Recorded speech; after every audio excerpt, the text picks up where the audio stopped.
Jumpa lagi di Jagat Review. Sekarang saya lagi ada di Shenzhen untuk menghadiri event anniversary Vivo yang ke-30 tahun. Di sini Vivo juga merilis VR headset terbaru mereka, yaitu Vivo Vision. Dan di sini saya juga sekalian tes vlogging pakai smartphone Vivo terbaru, yaitu Vivo V60. Seharusnya saat video ini tayang full reviewnya juga udah ada sih. Jadi di sini saya lebih pengen tunjukin aja seperti apa kemampuan kameranya Vivo V60 untuk perjalanan saya kali ini.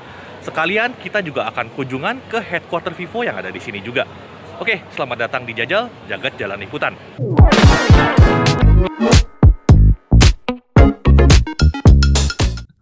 Oke, jadi di 2 hari pertama ini, kita diajak Vivo keliling ke berbagai tempat ya. Dari restoran, mall, dan personal favorit saya itu kita diajak nonton pertunjukan teater.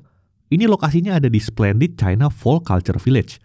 Kalau lokasinya sendiri sih saya lihatnya lebih kayak TMII lah. Tapi ukurannya lebih gede TMII sih. Di sini sekalian saya cobain Vivo V60 untuk ambil foto dan video. Untuk zoom maksimum yang saya pakai itu di sekitar 10 kali zoom. Lebih dari itu menurut saya terlalu pecah gambarnya. Berikut beberapa foto yang saya ambil pakai kamera telinya Vivo V60 ini. Dari jarak tempat duduk saya ini, termasuk jarak yang standar teater ukuran medium lah ya. Vivo V60 masih bisa bersinar di sini. Tapi kalau level jarak nontonnya seperti lagi di CAT GBK, terus ke panggung di tengah, menurut saya itu belum pas, itu lebih jauh lagi. Terkait video, kamera tele ini sebetulnya beres-beres aja hasilnya. Stabilizernya juga bekerja dengan aman. Catatannya hanya di kamera utamanya aja. Seringkali saya mendapati videonya tuh overexpose kalau di mode auto. Solusinya tinggal atur exposure videonya aja secara manual. Vivo V60 ini punya fitur stage mode sih, tapi baru untuk foto aja. Untuk video saat ini belum bisa. Selesai dari sini kita menuju kawasan Tungmen Pedestrian Street untuk belanja dan makan malam. Kalau di Jakarta vibes-nya ini kurang lebih kayak di Blok M lah. Besoknya kita diajak ke berbagai tempat wisata sekalian hunting foto. Ini lokasinya ada di Shenzhen Upper Hills. Asli dah.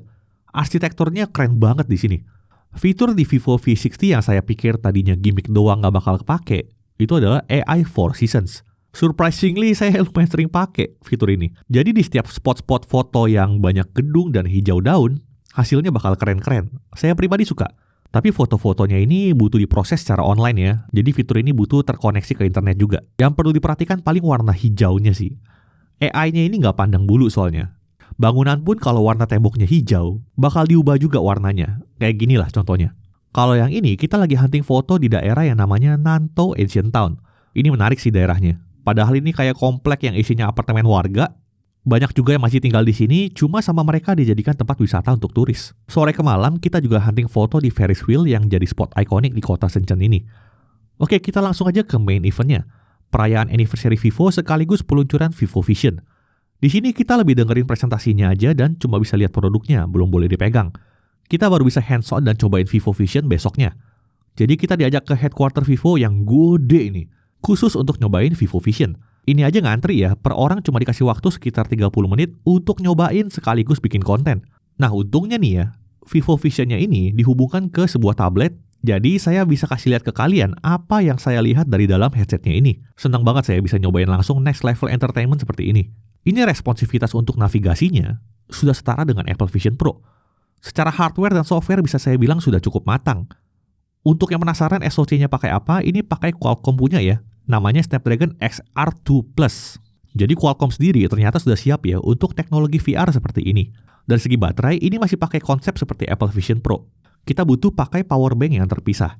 Power banknya sendiri nggak bisa sembarang power bank ya. Vivo menyediakan powerbanknya sebagai satu set, kapasitasnya adalah 5560 mAh, dan diklaim bisa untuk penggunaan sekitar 2,5 jam. Untuk navigasi menunya, tentunya kita pakai jari tangan dan mata kita ya. Saat setup awal, kita akan ada kalibrasi terlebih dahulu. Konsep teknologi ini tuh pakai motion tracking ya.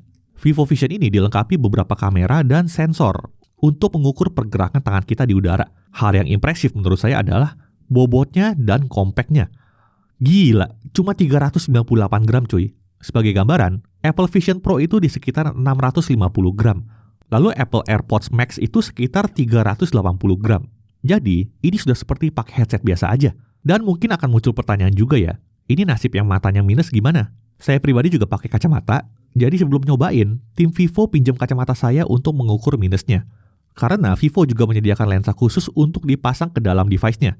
Intinya ini sudah diperhitungkan sama tim R&D Vivo lah. Tapi terlepas canggihnya teknologi ini, Vivo juga menghadapi masalah yang sama dengan Apple, yaitu kontennya nggak banyak.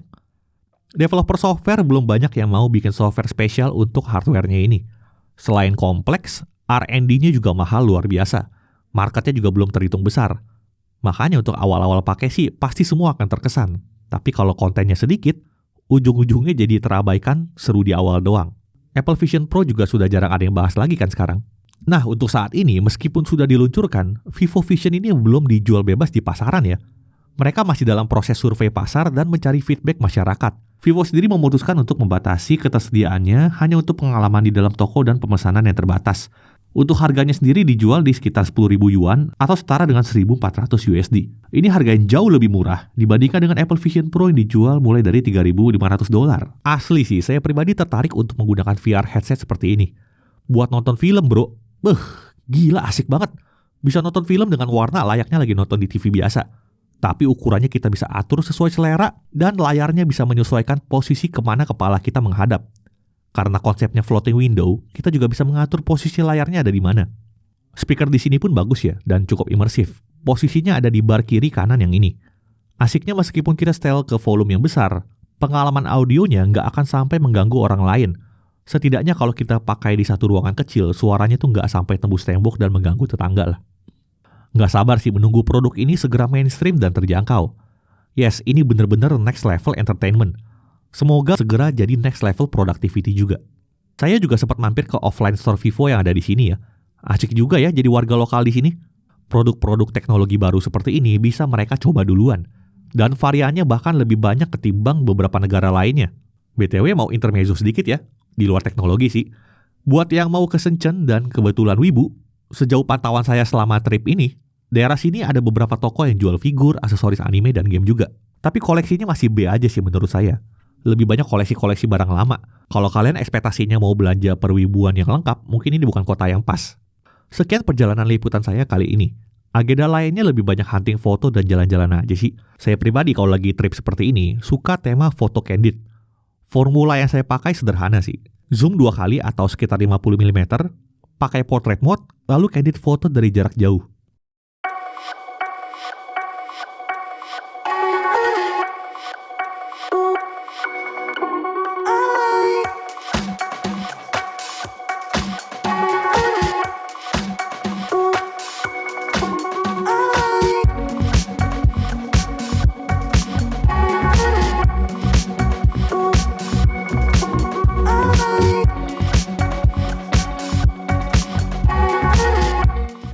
Oke, thank you buat kalian yang udah nonton. Sampai jumpa lagi di video pembahasan teknologi berikutnya. Saya Chris Jagat Review. Bye.